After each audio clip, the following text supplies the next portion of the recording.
President Trump's announcement of universal tariffs on the whole world, including the European Union, is a major blow to the world economy. I deeply regret this choice. Let's be clear-eyed about the immense consequences. The global economy will massively suffer. Uncertainty will spiral and trigger the rise of further protectionism. The consequences will be dire for millions of people around the globe, also for the most vulnerable countries, which are now subject to some of the highest US tariffs, the opposite of what we wanted to achieve. The tariffs will also hurt consumers around the world. It will be felt immediately. Millions of citizens will face higher grocery bills. Medication will cost more, as well as transportation. Inflation will go up. And this is hurting in particular the most vulnerable citizens.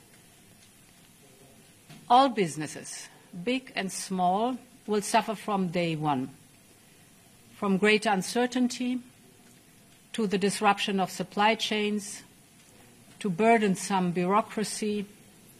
The costs of doing business with the United States will drastically increase. And what is more, there seems to be no order in the disorder, no clear path through the complexity and chaos that is being created as all US trading partners are hit.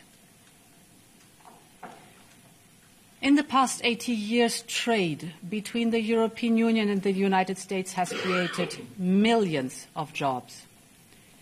Consumers across the Atlantic have benefited from reduced prices. Businesses have benefited from huge opportunities, leading to unprecedented growth and prosperity. And at the same time, we know that the global trading system has serious deficiencies. I agree with President Trump that others are taking unfair advantage of the current rules, and I'm ready to support any efforts to make the global trading system fit for the realities of the global economy. But I also want to be clear. Reaching for tariffs as your first and last tool will not fix it. This is why, from the outset, we have always been ready to negotiate with the United States to remove the remaining barriers to transatlantic trade. At the same time, we are prepared to respond. We are already finalizing the first package of countermeasures in response to tariffs on steel, and we're now preparing for further countermeasures to protect our interests and our businesses if negotiations fail. We will also be watching closely what indirect effects these tariffs could have, because we cannot absorb global overcapacity, nor will we accept dumping on our markets. As Europeans, we will always promote and defend our interests and our values, and we will always stand up for Europe. But there is an alternative path. It is not too late to address concerns through negotiations. This is why our Trade Commissioner, Maroš Šefčovič, is permanently engaged with his US counterparts. We will work towards reducing barriers, not raising them. I know that many of you feel let down by our oldest ally. Yes, we must brace for the impact that this will inevitably have. Europe has everything it needs to make it through the storm. We are in this together.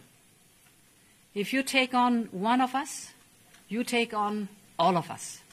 So we will stand together and stand up for each other. Our unity is our strength. Europe has the largest single market in the world, 450 million consumers.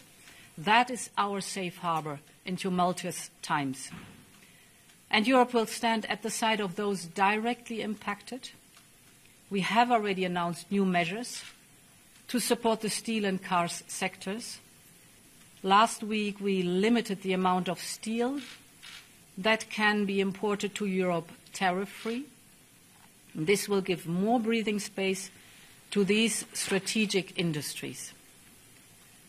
Now, we will also convene strategic dialogues with the steel, the automotive, and the pharmaceutical sectors, and others will follow.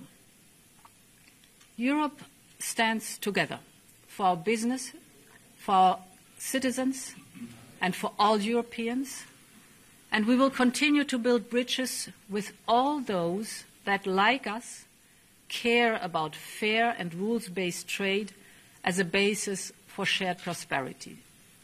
Thank you.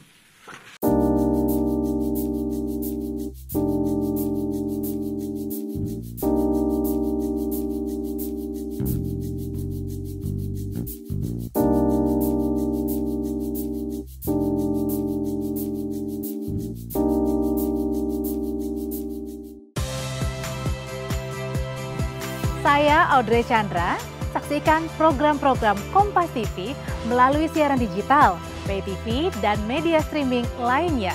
Kompas TV, independen, terpercaya.